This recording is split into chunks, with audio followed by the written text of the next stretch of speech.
hello. Oh, hello. And welcome to the Comic Queens podcast. I'm Alex. And I'm Annie. And it is our final installment of Alex's birthday. Yes, this is the final installment of my birthday. I was wrong. Okay. I got too excited. This episode is going to be great. I got to suggest a story for you this time. Yeah. So happy birthday to you. I have great taste. It was a very good birthday present story. I loved this one. Also, a special shout out. This is another story that came from the social media suggestions. It was suggested as a cozy read from when I was sick. Yeah. And let me tell you, it delivered. I would have to agree. I feel like there's so much going on in this one. It's beautiful. It's so beautiful. So today, as Alex's happy birthday story, we are going to dive into Pirouette Into My Heart. It's the only story we're discussing today, but mostly because the story has enough content that it's kind of just an entire episode on its own. And it's like 160 episodes. Yeah.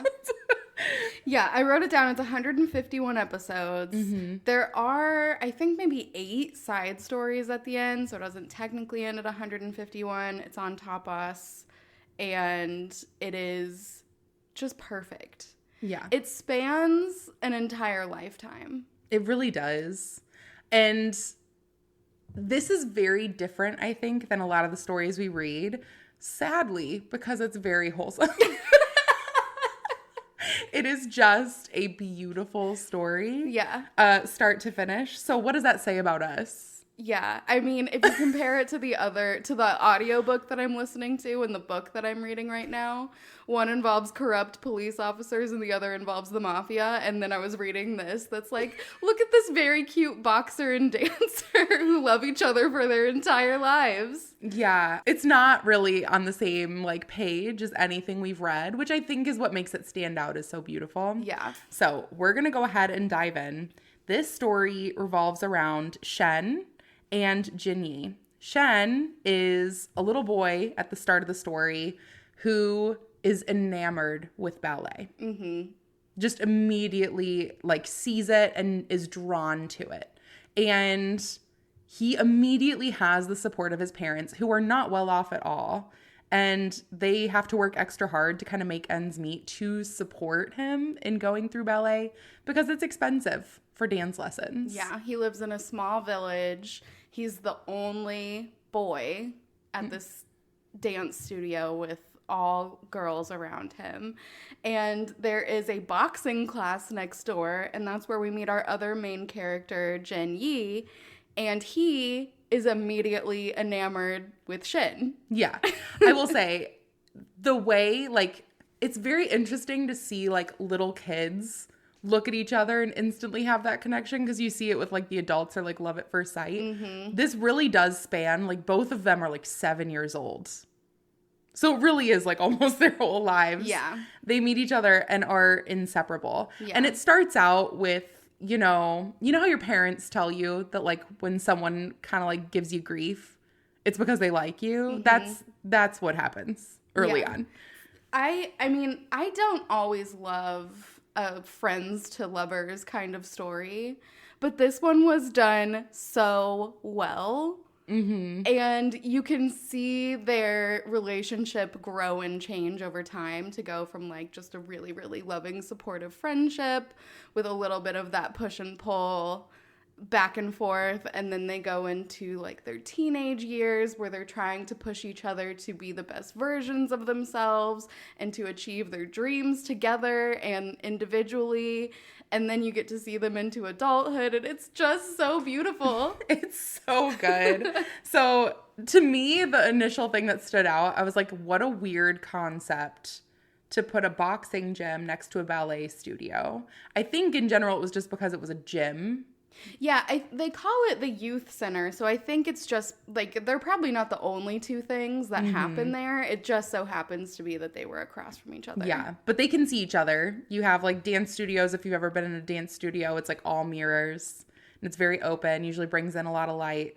And then you have the little boxing studio and all the little boys learning how to fight each other. Watching all of the little ballerinas Just looking over the window, trying to watch all of the boxers and be like, ugh, they look a little rough and tough. Yeah. It's just adorable. But Jinny does have a few differences with Shen right off the bat because his nickname is Rich Boy Bai. He is very well off. Yeah. His family's putting him through these lessons. He immediately goes, I'm going to be a professional boxer. And he knows he can do this because he has the support of everyone there. He trains really hard. He does put in all the effort. Yeah. But they're just in very different economic and social standings, but it never gets in the way. Like, the both of them still share everything like kids, like share their food, even when Shen is like going hungry from sharing food that he didn't really be able to afford to give. And that goes back to the kids like kind of bullying each other lightly because they like each other, because Jinyi is like, you're so stupid. Why would you give me your boiled eggs? Here, have some beef. Yeah, it's very cute. Like, just the childhood love and crush. It's mostly just like a friendship with a little bit of ribbing. And it's great. I love the nickname Little Swan, too. When he's like, I didn't know there were boy swans. And then everyone for the rest of his entire life calls him Little Swan. He leans into it. I mean, who wouldn't? It's so cute. Shen's like, I am a swan. I am beautiful. the Little Swan. So Shen also has a really great support system. We touched on the fact that his parents work really hard, work extra long hours just to be able to financially support his ballet interests. But then we also have his group of friends in the village. So he makes friends in ballet. He makes friends in the village. He has his friend Mao Shu and Shu Bao, who are both very different people. Yeah. Shu Bao is extremely studious.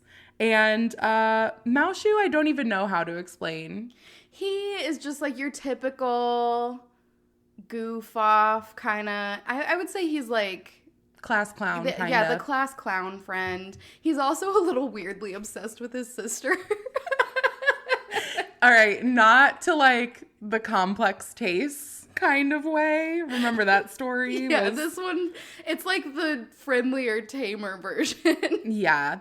They have a very difficult home life, Mao Shu and his sister Kingling. Their parents are also not well off, and they're really pushing Kingling to find different things to put all of her passions into. She loves art, but they're like, that's not going to get you anywhere. And so they really push her away from the things that she loves. And Mao Shu, who loves and appreciates his sister, very much wants to support her passions. Yeah. And support her being an artist. Like, once they get older, too, and her parents have completely stopped supporting her doing any type of art, he gets a job and starts working extra hours and starts missing classes so that he can buy her this really nice set of brushes. Yeah. And that is just like... I mean, it's so sweet. It's so sweet. So it's not like obsessed with his sister in a creepy way as much as I think he realizes that he doesn't really have the support system in his family. He sees that for his sister and he wants her to have better than he does. He's like a very supportive friend to all of them, too. Yeah. Like, he really supports Shen and his ballet, and he's like there to help lift everyone else up. Yeah. And I love that. I know. He's such a good person. I will say, just right off the bat, I'm going to be saying that probably throughout the entire story about every single character. Yeah. We also have the village grandpa who supports him and gives him the ballet books. So he just has a bookstore at the entrance to the village. And he has like a series of ballet books that don't really fit in with the rest of the books that he has, and you can see flashbacks to he's thinking about a young woman one from when he was younger as well, and saying like these books finally will get to be used again. And so you'll find out more about that later on, but it's just like he gets support from everywhere, which is just so nice to see. It's so nice to see. If anyone has ever read other boy love stories or just any of the stories we've ever read, this is probably the most wholesome thing. This and like Vampire Beirut. and go stocky. Yeah. They're just maybe Salt Friend beautiful. too, which I know we haven't talked about or read in a while. Yeah. But that one's also super wholesome and sweet. It is. It's a pretty good one. So, as they continue to age, Shen keeps up with all of his ballet. Jinyi keeps up with his boxing. And they realize that Shen really has applied himself and has become like the primary dancer at this school. It's funny because he's the only boy in his class, so he can do all of the masculine dances, but he's also learning all of the feminine dances as well. And so when they're teaching things like, you know, Swan Lake or whatever else, he's able to do both. Yeah. And enjoys doing the feminine parts because of how graceful they are. And he's able to pull it off. So as he gets older, he realizes that ballet is also opening up some new opportunities for him. So they do end up getting to do a recital of sorts. He and his friend Sheen are going to be able to perform in a public setting for the first time.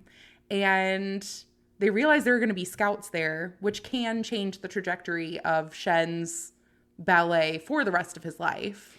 Now, I do think it's really interesting, too, when you look at, like, the support that Shen gets compared to Kingling and Shen, who both are not supported in their wants. Like, Shen is saying that her parents are telling her you have to give up ballet now because you have to focus on your studies and, like, get a good job and get into a good college. And that's what's happening to his friend Kingling. So it is interesting to see, like, such the divide of where the support lies. Yeah, Sheen does do the performance with Shen, but since she's being pushed to focus elsewhere, like, she acknowledges, she's like, this is the last dance. Like, no matter what, like, it would be great if I had further opportunities to continue in ballet, but like, I don't want to let my parents down. I don't have their support. And really having that support system does help to push Shen forward. Whereas you do see a lot of the other characters like Kingling, who has to give up being an artist, and just seeing how their trajectory kind of changes. Yeah. It's sad. So Shen's outfit gets torn in one of the middle of their performances. So they're going backstage and they're going to have to come back out for their final part of their final act of the performance. And they're trying to figure out what to do. They don't have time to sew the outfit back. They're like, we can't just have you wear practice pants under it because that will not look good. There is a very important teacher here who runs one of the top dance studios in the country. And like, this is your chance to be to impress him. And so, and at the same time with all of this happening, Jinny had to go to practice his boxing in America. Yeah. And is still on a flight coming back. So you do see Shen and Sheen in the background under all of this pressure to figure out how to finish the rest of the performance. And Shen wanting to do it with Jinny there to support him. Yeah. But also realizing, like, the show must go on. Yeah. So what do they decide? But Sheen gives up her costume and says, you have to be the one to do it, Shen. Yeah. Like, you can do the female part. It's the most important. And you have to do it in this skirt because it's expressive and it's going to help with the dance. And so he does. And he does a beautiful job. When I tell you that these panels are some of the most stunning panels I've ever seen from any story, it's not an exaggeration. Yeah. It's just gorgeous. I love the dancing so much in these. The way that they draw the expressiveness of all the dances. Yeah. You just feel like you're watching the dance. I know it's like single panels and it's, you know, it's not a moving image, but you can see the movement and everything. It's just drawn to perfection. Yeah. And Jinyi does make it to the performance. So he does get to watch the final part where Shen is doing everything that he can. And he does impress the teacher there, Mr. Zhao. And he asks him to come to the studio and dance for him. And there's two different styles of dance. So we have Mr. Shang and Mr. Zhao, and they are kind of like the top of the top of the ballet world. And one, Mr. Shang has like a very traditional style, and Mr. Zhao has more of like a feminine, ethereal style, they call it. A lot more modern. Yeah, modern.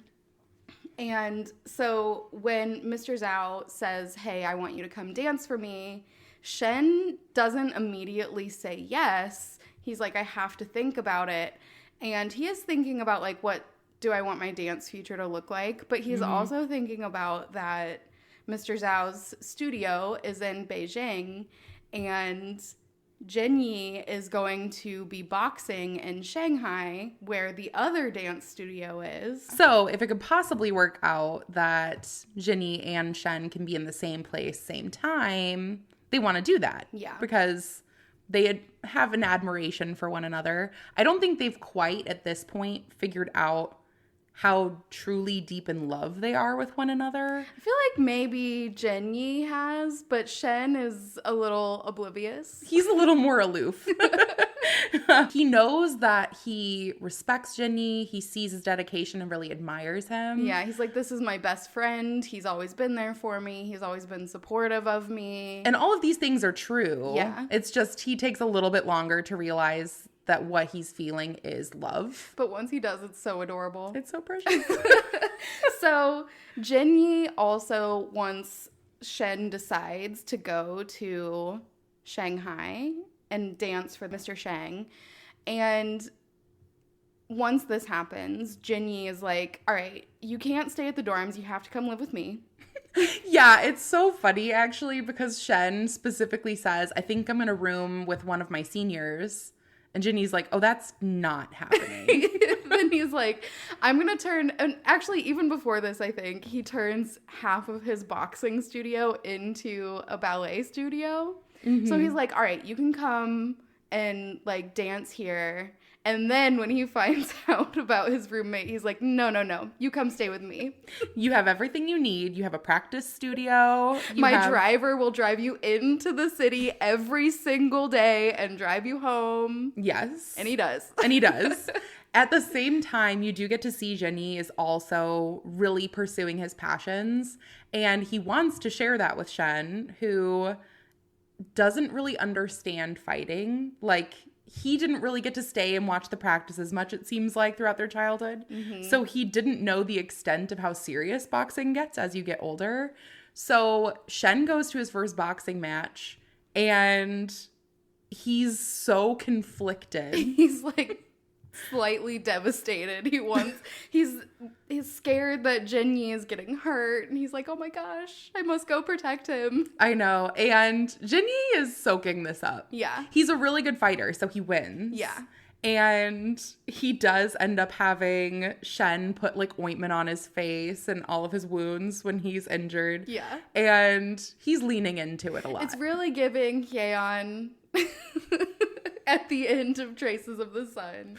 Yeah. Soaking it all up.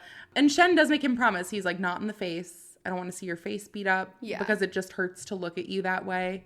And so Jinny makes a promise. Like, he will do everything he can to keep his injuries down to a minimum, which is really the goal in the first place in boxing. Yeah.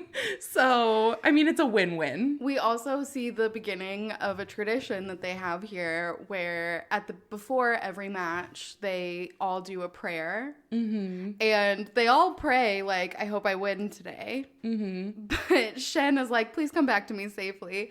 And so then the prayer morphs from there, and, like, you see it throughout the years, and the prayer becomes from Shen, please win and come back to me safely. Yeah. And it's so cute. You see him start to come to terms with, this is just what boxing is. Yeah. And I support you in your dreams because you support me in mine. So this is what you want to do. I also love that so he gets an American boxing coach. Yes. Floyd Mayweather. Mm-hmm. Who is a real boxer. Yes. I don't know anything else about him other than that. I just know I've heard the name from my husband. Yeah, he is a professional boxer. And in this comic version of things, Jinyi forces Floyd Mayweather to learn Chinese because he doesn't want to learn English. And I love that. He is, I mean, For all intents and purposes, he's just kind of a spoiled brat. But he's a nice spoiled brat. Yeah. He's just used to getting what he wants. So he has efforts to put in elsewhere. He doesn't have to learn English. But Shen and Ginny just have so much of a connection. I did also gloss over the fact that when Shen didn't know what to give Ginny, because Ginny gives him ballet slippers. Yeah. When his are all beaten up, because Shen doesn't think his parents will be able to afford another pair of slippers. And Shen... And his friends also buy him some. So going back to just everyone supporting him, his friends, like, spend all of their money that they were going to use to buy candy and buy him ballet shoes instead. And then Jenny is like, I also bought you ballet shoes. And they're like better shoes because I bought them for you. But Shen, just with the little that he has, also just wants to support Ginny as well. Gives him a chicken. Which Ginny is not used to. I don't know many city chickens. Well, you know one now. I do. His name is Bai number 2. Bai number 2. So we do see that Shen gets the offer from Mr. Shang, is able to go to his dance studio in Shanghai. So, of course, everything works out for him and Ginny to stay together and everything else. But he also learns that he is one of 3 proteges of Mr. Shang. So he dances in a specialty studio. He really gets that undivided attention, which is a blessing and a curse. Yeah. Because he's got to really kind of bust his butt to make his dances into what they need to be to continue to impress Mr. Shang. I love it too because you see the friendship between the 3 proteges grow over time too, because the second senior, Xingzi, he doesn't like Shen. Like, right off the bat. It's like, I don't like you. I don't want you to be here. Go away. But then when he hears other people from lower floors in the ballet studio kind of talking crap about Shen and saying, like, he just got here, why does he get to be a protege? He goes and he, like, confronts everyone and kind of embarrasses everyone else because he's saying, all right, everyone raise your hands and put them down at how many hours you practice in the studio. And you see everyone puts their hands down except for Shen, who dances like 12 hours a day at the studio. And then everyone's like, oh. Yeah, he's like, maybe if you put in the effort, you would be a protege too, but you're not, losers. Xingzi is also a very complicated person. He does work really hard and enjoys dancing, but at certain moments, it almost feels like he's only doing it for his sponsor.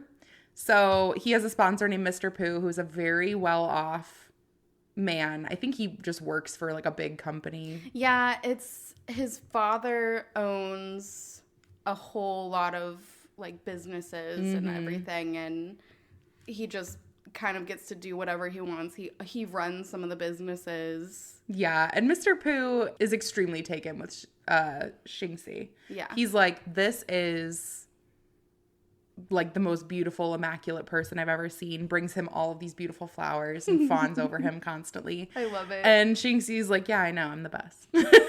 That's who I am. That's why you love me. The other senior, Luo Yun, she's also extremely supportive. She kind of bridges the gap between the two because we do have Xingzi, who's not very accepting of Shen. And Shen just tries to stay in his own little bubble. He's like, thanks, senior. And Xingzi ignores him. Yeah. But they do end up having a recital where they have to cast somebody. And so they're putting everyone through an audition process. They're like, it's not an automatic shoo-in that just because Shen is dancing with me that he gets to be in this recital. He has to also audition. And that's when Lai Ai comes in, who is a mentor and choreographer, and also the former lover of Mr. Shang. Yeah. So this is where we find out, too, that Mr. Shang, Mr. Zhao, and Lai Ai were kind of like the top 3 in the world of their day. Kind of like Shen, Xingzi, and Lei Yun. And all the same instructor. Yeah. So then we see that Lai had a Achilles injury, and so he had to stop doing ballet. He just couldn't do it anymore after that. So he becomes kind of like a choreographer. Yeah. And he works with Mr. Shang and like helps do the choreography for all of these different performances. So for Shangzi, he helps him. This is like his debut performance on his own where he gets to pick all of the people, and he is a hard ass. Yes, he is. I think, to be extremely exact, as he first shows up, he puts them all through, like, show me what you've been practicing. And he even tells Luoyan, he's like, are you made of wood? Is that why you're so stiff? I mean, he's just picking people apart. And he even gets on Shen's case. He's like, are you heartbroken or something? What even was that dance? I love it. And at first, Shen, like, before he is dancing for Lai, he doesn't know what's going to happen because he's never experienced anything. And the other two are like, oh my gosh, no, that he's back. I can't believe he's back. And he's like, what? What's wrong? I know. And then at the end, he's like, oh. I get it now. I love this part mostly because I really feel like this is one of the first times you see Shen being stuck. Like, Lai asks him what his motivation is to dance. And he goes, well, because I like it. Yeah. I really like dancing. And he goes, that's not enough. You have to find something else to motivate you. And Shen is stumped. Yeah. He goes, what better reason than because I love doing this? Gotta say, I was also stumped. Why else? But as we know that Lai was injured, it starts to make more sense. He's very cynical. And he goes, you can love to dance and that not be enough. Yeah. Because love can be fleeting. And then you start to learn, okay, he has this very specific, difficult relationship with Mr. Shang. And with dance. And with dance because of his Achilles injury. And he's never been able to have the same relationship with it again. But you see his own form of perseverance of, I didn't just give up. Like, I did kind of run away because he moved to America and just opened a dance studio and just did choreography. But he's like, I didn't give up on it. I just found like a new way to love it that fit my current life. I do love that too, because he's not the only one who does this. We see Shen at the end. And she is, since she had to give up ballet before, she ends up coming back and being a ballet teacher. She's like, I can still pass on my love of dance to all of these children, and I still get to use my passion, even though I didn't become a professional dancer. Yeah. And I just love that, of like, you don't have to be a professional at what you love to do it. Yeah. As we sit here and non-professionally record this podcast. It will never be professional. We can only hope one day. But it's true. You do see Sheen try to incorporate this however it is that it works for her life. Yeah. And she doesn't give up on the passions. She just finds a way for the passion to fit into her current lifestyle.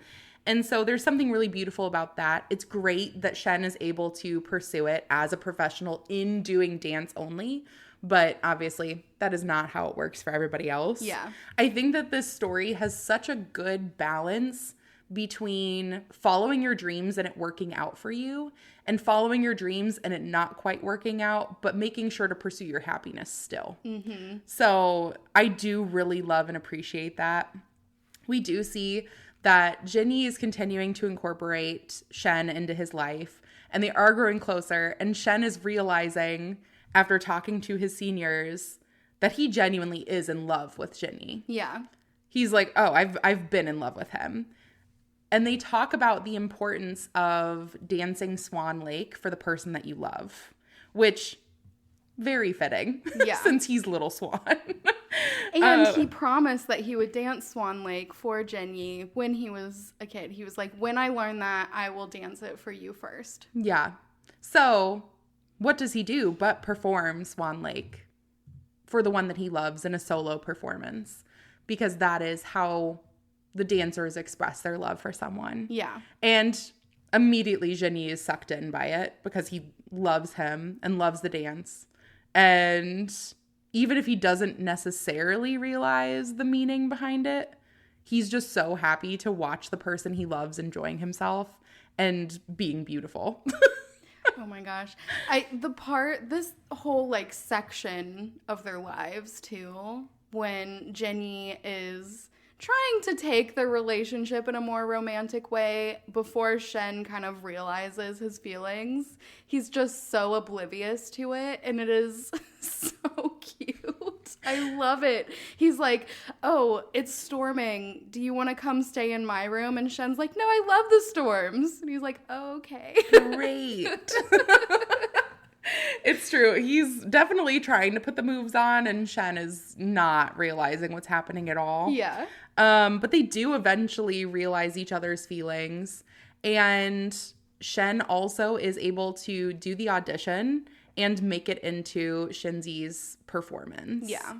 So a lot of this becomes them practicing. Shen and Jinny's schedules start to not align at all. Jinny has to be gone in America for a bunch of training. He's also starting to up how many fights he's doing. And his goal is to go from like semi-professional to professional in his weight class. And so they're separate a lot. Yeah. And he even says like, oh, I could go to America later. And Shen is like, no, you need to go now and pursue your dreams. And I'm going to pursue my dreams. And it's all going to be okay because we love each other. And we'll just talk on the phone all the time. And they do. And it's so cute. And I'm just going to say it every 5 minutes because I love it so much. But they have like such a healthy relationship. Yeah, they have the healthiest relationship. Jinny is definitely very protective, yeah, and jealous, yeah, and in that sense maybe not as healthy as it could be, but he never does it to the point where he holds Shen back. He just more sees that other people bring roses to performances, and he goes, well, then I need to give you more roses than anybody else, and gives him a giant swan sculpture of roses. And then for every performance after that, make sure that he brings enough roses that no one will have room to give him roses, which is a flex in and of itself. You also see that Jinny's mom is very accepting in meeting Shen, mostly because she realized, I think, very early on that this was like the one person Jinny wanted to pursue. Yeah. She also loves the chicken. She does. She has adopted by number 2 as her personal shopping buddy. And she's very aloof. Like, she's just painted as this rich woman who gets to kind of go out and do whatever she wants. Yeah. But she loves Shen for her son, and they love that support. And it becomes very obvious to Shen that his parents know Jinny, knows that he likes him, but assumed it was like a best friend situation. And so he knows he has to eventually come clean that they're in a romantic relationship now. And to me, I think it was very obvious. But of course, we've been following their entire lives, and his parents don't see all of that at face value. Yeah, because they don't even live in the same city at this point. Yeah. So it probably is pretty easy to not notice it. Yeah. But he goes back to his town, and Jenny comes with him to the village. And so then there are just some like random gossiping women who see Shen and Jenny kiss and then go and start saying like horrible things about like, I didn't think that your son was this way, and all kinds of crap about that. And for a split second, you kind of think that his parents are not going to be supportive. And it's more that they don't want him to have a difficult time about it. They're accepting of it to an extent. They don't understand. But they don't understand. Yeah. They do eventually come to a point where they go, we don't have to understand. This is your life. And Shen makes it very clear. He's like, I don't care what hardships there are. This is the person that I love. And in that, his parents are like, who are we to stop you? Yeah. Like, we've supported you our entire lives. We'll continue to support you. But I think they're just very taken aback because they felt their relationship to one another was one way, and it wasn't. But to be fair, Shen didn't know what either. Shen didn't really realize that his affections had grown so much. So his friends are extremely supportive. His parents continue to be there for him. But it is kind of that moment of struggle. I almost feel like one of the biggest moments of struggle for him because he's had so much support in his dance. His teachers love him. His classmates come to love him. Xingxi obviously was a little rough around the edges. Yeah. But he has an appreciation for Shen's dedication. They understand each other too because they both come from these small farming villages. Both were born into kind of poverty and both wanted to dance more than anything and made that their reality. Yeah. It is such an interesting way to look at it, though, because while they have a similar situation, Xingxi is dealing more with, it's not necessarily an unrequited love, so I'm trying to think of the way to say it. But Mr. Pooh is kind of put between a rock and a hard place of, you need to stop supporting this ballet dancer and start focusing on your work. Or you can continue to work and cut off all these ties. And if you don't, then you don't work here anymore and you're cut off. Yeah. And Mr. Pooh has feelings for Xingxi, but is very caught between those two worlds because the only reason he's able to support and sponsor Xingxi is because he has this job. So he's very conflicted. And Xingxi starts to get really in his own head about it as to why Mr. Pooh isn't showing up to performances, and even talks down to himself. He's like, I must not be the best dancer. Well, he loses a competition. He does. And that is kind of the final tipping point. Mm-hmm. And he decides that he's going to give up dancing. No one else is worried about it. They're like, he'll come back. And Shen is like, no, we have to go get him. He'll only come back because I'm going to make sure he comes back. And Xingxi does have a love for it. You do see also he grew up in a lifestyle where dance was really a center of it as well. So in his culture, everyone kind of dances around the fire. And so he's been doing this his whole life. Yeah. It really is everything he's ever known. But he also had just such a different upbringing of being in a very close-knit community, very similar to Shen in his small village. And he does eventually come back to dance. But mostly because Mr. Pooh is like, no, I love you. Yeah, kinda. Yeah.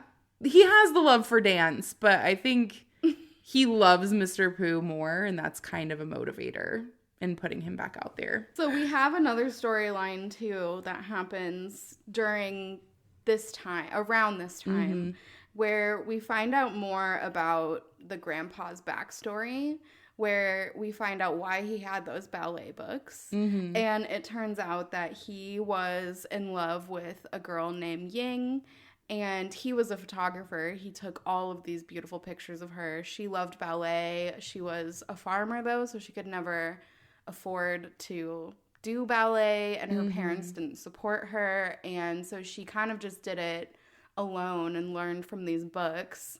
And then we see that the grandpa, when he was younger still, he ended up having to go to America for 3 years. And when he comes back, he finds out that Ying has been married off to another man, and he never sees her again. She, it turns out, has gone missing, and no one knows what happened to her. Yeah.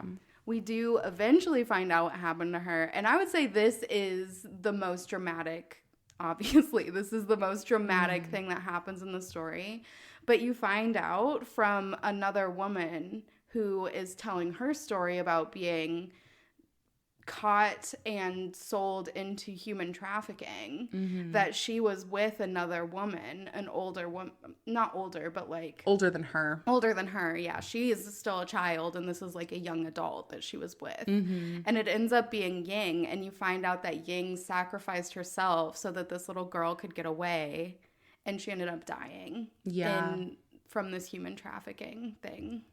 So that was tragic. Yeah, I did cry. I cried then. There were other times that I cried too. Mostly more happy tears of this is so beautiful. But this was truly, I was just bawling. Yeah, it was very sad. Also it felt kind of like it came out of left field. Yeah, so they have a trigger warning at the beginning of the episode. Yeah. And when they had that trigger warning, I was like, I'm sorry, what? To be fair, it also kind of came out of left field for the grandpa. I just kind of felt like I was feeling the same trauma at the same time. Yeah. Because none of us knew what was going to happen. No. Definitely didn't see it coming. But you do see how deep the grandpa's love is for Yang. Because he never remarried. And he just kind of kept holding out hope for her. Yeah, that's the reason that he opened this bookstore, is because it was the last place that they were together. And so once she went missing, he just kind of hoped that eventually she would come back. And so he stayed there in the entrance of the village to look for her and to welcome her back. Yeah, because if she ever comes back, he'd be the first person she sees. Yeah. It was so sad. I could literally cry thinking about it right now. But, oh gosh, yeah, that storyline really got to me. But realistically, this kind of comes to the end of our story. Yeah. So we just get to see them live their dreams. And like, Shen does become a professional ballerina. And Jinyi is a professional boxer. They end up proposing to each other like at the same time. It's adorable, of course. They get married in Vegas, which is just fitting. Yeah. And you get to see everyone's kind of backstories. So one thing I did love is going back to the grandpa too, he thinks about this like as he's kind of thinking about what the grandpa did for Ying. He's like, he goes back to his village and he sees how dark the road is to the youth center. And he realizes that the grandpa stayed there and kept his lights on so that it would not be dark for him, which is another like moment that I cried because I was like, that's just so sweet.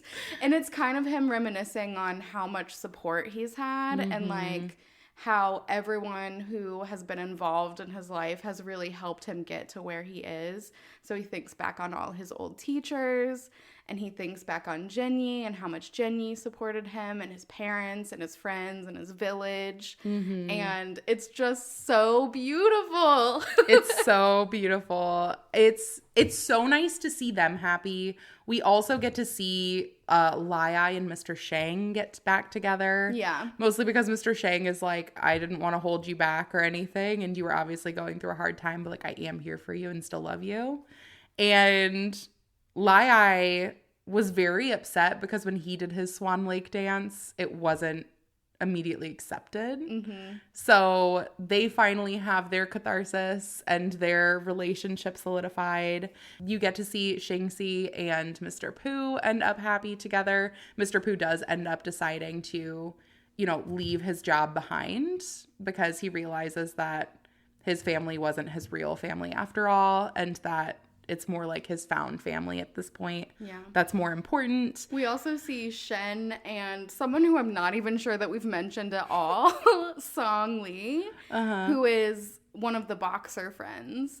And Song Li has been in love with Shen since they were children as well. Like, they're a lot more group. like bickering. Yeah. And you get to see them together and happy. You see Kingling has become a professional artist. She's well known. And we get to see her brother has a Hotel. resort. Yeah. Like a resort thing. And you get to see him kind of meet someone who he's probably going to fall in love with. And she is like a researcher. And she is kind of having a realization that her life has been unfulfilling because she's just been focusing on research and nothing else, and she sees this happy family around her and she wants that too. And it's just, you get to see everyone go from being 12 years old at the beginning to growing up and being happy adults, and it's so sweet. This story, I feel like it had such a grip on me because it spans so much time. Yeah. And this is one where I just feel like I became emotionally attached to every single character that they introduced. But you also just feel like you're there watching them grow up. I felt like a proud parent like the entire time. Like, that's my baby. Oh my my gosh. I love it too. And Jinyi at the end, he's thinking back about how he did fall in love with Shen at first sight. Like, he probably didn't realize it at the time, but he did. And I just love, I feel like I was thinking about this. My qualm with friends to lovers romances is it always feels like, one, just a big, if you talked about it, it'd be fine. And two, of like one person being kind of secretly in love with the other person. And it just colors their entire relationship. And this just doesn't feel like that because you get to see their relationship grow. Yeah. So any friends to lovers story, take note, people, should be a lifelong story. Yeah, it really should. I mean... Yeah, when you show them being friends and then they like stop being friends for a while and they have all this tumultuous stuff happening in the first place. This story has just proven to me that friends to lovers can exist. Yeah. I don't personally know any examples of this in real life. But the way that they handled this story, I mean, from start to finish, I was just attached to every word, every single character. I was like, oh, look at him. He's graduated. He's so big now. And like, truly, you just know that the love is real because you're there for the entire thing and for their entire growth as well. It is gorgeous. It's so good. I'm so glad you read it. Me too. Happy birthday to me. Happy birthday to you. And thank you to the creator of Pirouette Into My Heart for making us bawl our eyes out and giving us some of the most adorable chibis and characters ever. Oh my gosh, I know. After I had just said Stranger has the best chibis ever, then these chibis were put in my face and I don't know what to think now. Giving you a run for your money. Yeah. Well, I'm very glad you liked this one. I feel like I felt more confident in this suggestion for you than I have on a couple different ones. So I had to, take a breather there, but... I really hurt you.